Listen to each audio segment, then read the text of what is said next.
ममपुर नाम के एक शांत गांव में एक प्रतिष्ठित परिवार रहता था। परिवार के मुखिया थे हरिदत्त शर्मा, जो अपनी समय के ईमानदार और समझदार व्यक्ति माने जाते थे। उनके दो बेटे थे, रमेश और सुरेश। दोनों भाइयों की शादियां हो चुकी थीं। रमेश की पत्नी का नाम सीमा था और सुरेश की पत्नी का नाम कविता। सीमा और कविता दोनों बहुएं थीं, लेकिन स्वभाव में जमीन आसमान का अंतर था। सीमा शांत, धैर्यवान और संस्कारी थी। वो सुबह जल्दी उठकर घर के सारे काम मन लगाकर करती। सास ससुर की सेवा करना उसे बोझ नहीं लगता था। वो हमेशा मीठी वाणी में बात करती और घर के हर सदस्य की भावनाओं का ध्यान रखती। वहीं कविता सुंदर और पढ़ी लिखी तो थी, लेकिन घमंडी और स्वार्थी थी। उसे घर के काम पसंद नहीं थे। वो ज्यादातर समय मोबाइल या सजने संवरने में बिताती। सास ससुर की बातें उसे पुरानी सोच लगती थीं और वो अक्सर जवाब देकर बात करती। शुरुआत में सास शांता देवी दोनों को बराबर प्यार देती थीं। वो चाहती थीं कि घर में शांति बनी रहे, लेकिन धीरे धीरे दोनों बहुओं का व्यवहार साफ दिखने लगा। एक दिन घर में पूजा रखी गई। सीमा सुबह से रसोई में लगी हुई थी।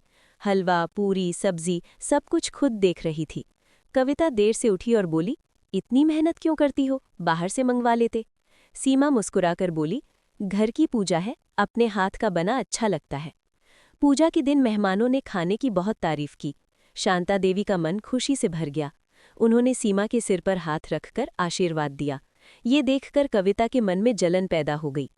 धीरे धीरे कविता छोटी छोटी बातों पर झगड़ा करने लगी। कभी खाने में कमी निकालती, कभी सास की बातों को ताना समझती। वो सुरेश के कान भरती, आपके घरवाले मुझे समझते ही नहीं। सुरेश अपनी पत्नी की बातों में आ जाता, जिससे घर का माहौल बिगड़ने लगा। दूसरी ओर रमेश और सीमा शांति बनाए रखने की कोशिश करते। एक साल बाद शांता देवी बीमार पड़ गईं। डॉक्टर ने आराम की सलाह दी। सीमा दिन रात उनकी सेवा में लगी रहती। दवा देना, खाना खिलाना, पैर दबाना। कविता कभी कभी औपचारिक रूप से पूछ लेती, अब कैसी हैं, और फिर अपने कमरे में चली जाती। एक रात शांता देवी की तबीयत अचानक बहुत बिगड़ गई। सीमा ने तुरंत रमेश और हरिदत्त जी को उठाया और डॉक्टर को बुलाया। उस समय कविता गहरी नींद में थी और उसने उठना भी जरूरी नहीं समझा। कुछ दिनों बाद शांता देवी ठीक हो गईं। उन्होंने हरिदत्त जी से कहा, जिसने दुख में साथ दिया वही अपना होता है। समय बीतता गया। हरिदत्त जी ने अपने जीवन में जोड़ी गई जमीन और घर के बंटवारे का निर्णय लिया। उन्होंने दोनों बहुओं को बुलाया। उन्होंने कहा, हमने फैसला किया है कि जो इस घर को दिल से संभालेगा वही इसकी जिम्मेदारी भी उठाएगा। कविता को लगा कि अब संपत्ति की बात होगी, तो वो अचानक मीठी आवाज में बोलने लगी, लेकिन अब बहुत देर हो चुकी थी।